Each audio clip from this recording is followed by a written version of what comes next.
Okay, so for our virtual lab today, we are going to be using a video that some students of mine put together when I was teaching down in the Medford School District down in Southern Oregon. And so since this involves stoichiometry, I wanted to go through those 12 steps again. The first 5 are in red because you've been practicing those for a long time. They start with writing the reactants and then write the product. Then check for diatomic elements, balance any molecules, balance the reaction. Okay, that's what we did, and we did that in the starter.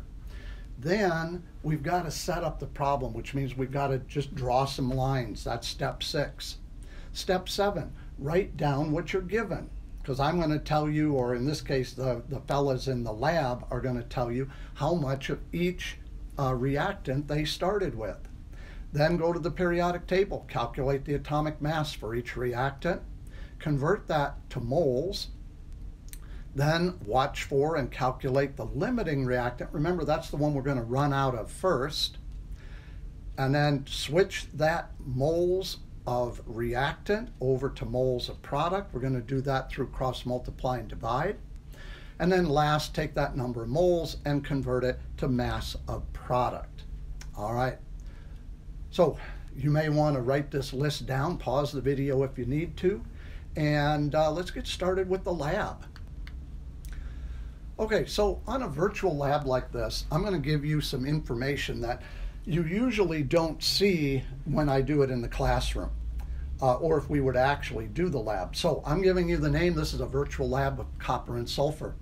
You're going to be watching a video, and I'm going to give you the actual YouTube name, which is Copper and Sulfur Lab, raw footage. That's exactly how my students down in Medford titled it, and that's how it's posted on YouTube.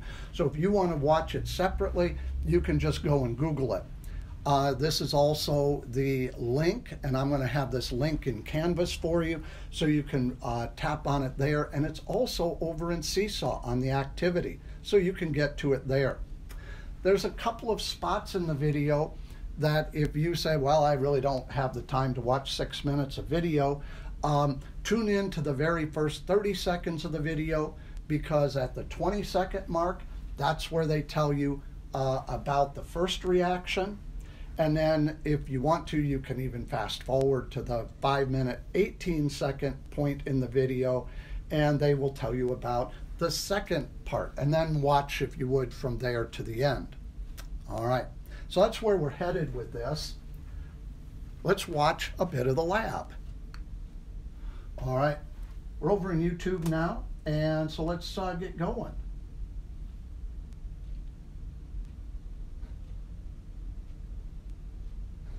Materials: test tube, balloon, stirring rod, 2 cups, matches, a Bunsen burner, and a ring stand. You also need 6 grams of granulated copper and 3 grams of powdered sulfur. All right, so you're going to want to know those amounts, and then they go through and they mix it all together and they show you how it works, and it's kind of fun. I'm going to zip ahead here so that we can see the second reaction.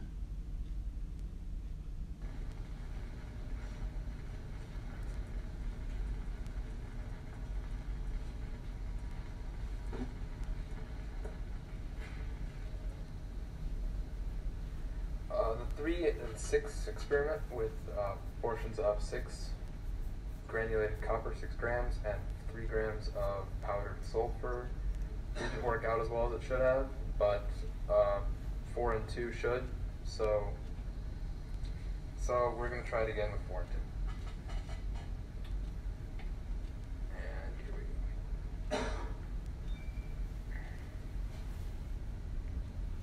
Again, as soon as it ignites, fire.